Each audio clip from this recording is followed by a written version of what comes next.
আমি মাটিখিনি কি ধৰণে ম্যাদী কৰিব লাগিব বা চৰকাৰী মাটিখিনি কিদৰে আমি বসুন্ধৰা শ্ৰীত আবেদন কৰিব লাগিব।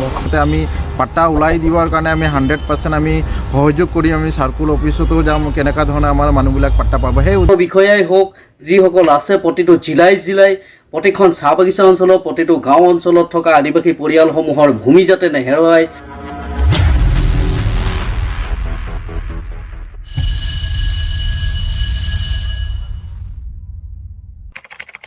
আজি আমি সদৌ অসম আদিবাসী ছাত্ৰ সন্থা একত্ৰিতকৰণ গোট কেন্দ্ৰীয় সমিতি, মই সাধাৰণ সম্পাদক ৰাজেশ কেকেটা আৰু ডিব্ৰুগড় জিলা সমিতিৰ নিপেন মুণ্ডা সভাপতি আৰু চৰাইদেউ ডিষ্ট্ৰিক্টৰ জিলা সমিতিৰ সভাপতি চন্দন ঘাটৱাৰ, আমি আহিছিলোঁ তিনিচুকীয়া মাকুমৰ ওচৰত ৰাজগড় আলি গাঁৱত এখন ভূমি সজাগতা সভা, যিটো আমি ইউনিফিকেশ্যন গ্ৰুপে এটা নতুন অভিযান ষ্টাৰ্ট কৰিছোঁ, যাৰ নাম হয় আদিবাসী ভূমি বচাও অভিযান। সেই অনুষ্ঠান এটা আছিলে আৰু আমি সেই গাঁৱত আহি পেলাই ৰাইজক সজাগ কৰিলোঁ যে আমি মাটিখিনি কি ধৰণে ম্যাদী কৰিব লাগিব বা চৰকাৰী মাটিখিনি কিদৰে আমি বসুন্ধৰা শ্ৰীত আবেদন কৰিব লাগিব।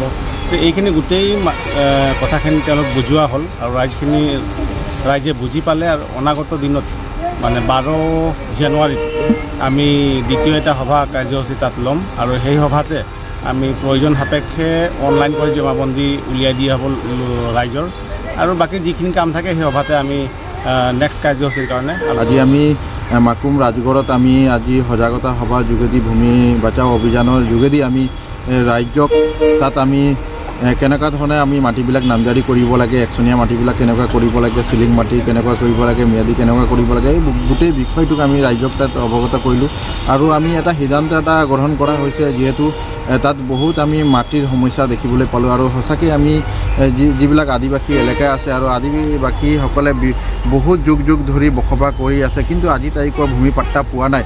তো আমি আদিবাসী ভূমি বচাও অনুষ্ঠানৰ যোগেদি আমি আদিবাসী ছাত্ৰ সন্থা UG গ্ৰুপৰ যোগেদি আমি আমাৰ মানুহবিলাক কেনেকুৱা ধৰণে আমি পাট্টা উলিয়াই দিব পাৰোঁ, সেই উদ্দেশ্যলৈ আমি বিভিন্ন জেগাত বিভিন্ন জিলাত আমি কাম কৰি আছোঁ। আৰু আজি আমি তিনিচুকীয়া জিলাতো আজি উপস্থিত হৈ আজি আমি আদিবাসীসকলৰ যি ভূমি পোৱা নাই সেই ভূমিৰ মাটি পাট্টা কেনেকুৱা ধৰণে ওলাব লাগে সেই পাট্টাৰ লৈ আমি আলোচনা কৰি আৰু আমি মানুহবিলাকক কেনেকুৱা অনলাইন কৰিব লাগে গোটেই প্ৰচেছটো আমি আমাৰ যোগেদি আমি শিকাই দিয়া হ'ল। লগতে আমি পাট্টা ওলাই দিবৰ কাৰণে আমি 100% আমি সহযোগ কৰি আমি চাৰ্কুল অফিচতো যাম, কেনেকুৱা ধৰণে আমাৰ মানুহবিলাক পাট্টা পাব। সেই উদ্দেশ্যলৈ আমি আৰু এটা কাৰ্যসূচী ৰখা হৈছে, যিহেতু 12 জানুৱাৰীত, আৰু এই 12 জানুৱাৰী যাতে মাকুমৰ যিবিলাক মাটিৰ সমস্যা আছে সেই সকলো মানুহ যাতে এই অনুষ্ঠানটো সকলোৱে দলে বলে যোগদান কৰি আৰু এই কাৰ্যসূচীটো সফলৰূপে ৰূপায়ণ কৰিব বুলি মই অনুৰোধ জনাইছোঁ। চাহ জনজাতি জাগৰ সন্থাই দেখিবলৈ পাইছোঁ ভাৰত ভূমিত বসবাস কৰা আদিবাসী চাহ জনগোষ্ঠীৰ যি অসম ৰাজ্যটো আমি ইতিমধ্যে যথেষ্ট সংখ্যক কুটিৰ ঘৰত আমি নিবাসী হৈ আছোঁ। তেনে মুহূৰ্তত চাহ বাগিচা ক্ষেত্ৰখনতেই লগতেই জড়িত হওক বা গাঁও বসতি প্ৰধান অঞ্চলতেই জড়িত হওক, তেওঁলোকৰ যি ভূমিৰ পট্টা পাব লাগে ইয়াত সঁচাকৈ আমি দুৰ্ভাগ্যজনকভাৱে পৰিকল্পনাৰ দৰে আমি দেখিবলৈ পাইছোঁ। বসুন্ধৰা 1 আহি পৰিল, বসুন্ধৰা 2 আহি পৰিল, আৰু দুয়োটা আঁচনিৰ পৰাই আমি বিৰত হোৱাৰ আজি শেষ দিন। আৰু শেষ দিনত আমি ক'ব বিচাৰিছোঁ এই দুয়োটা আঁচনিৰ পৰাই আমি পিছ পৰি যাম। আমাৰ জনগোষ্ঠীৰ যথেষ্ট সংখ্যক গৰিষ্ঠ সংখ্যক বিভিন্ন জাতি ধৰ্মৰ আমাৰ আদিবাসী চাহ জনগোষ্ঠীৰ যিসকল পৰিয়ালে ভূমি দখল কৰি থৈছে, উক্ত ভূমিৰ পৰা তেখেতসকলৰ নাম কৰ্তন হোৱাৰ লক্ষণ আমি দেখিবলৈ পাইছোঁ। তেনে মুহূৰ্তত আমি ক'ব বিচাৰিছোঁ যে অসমত এই এক চক্ৰান্তমূলক আৰু ষড়যন্ত্ৰমূলক যি প্ৰক্ৰিয়া ভূমিক লৈ আগবাঢ়িছে, ইয়াৰ ৰণকৌশলটো সম্পূৰ্ণৰূপে চৰকাৰে বন্ধ কৰিব লাগে।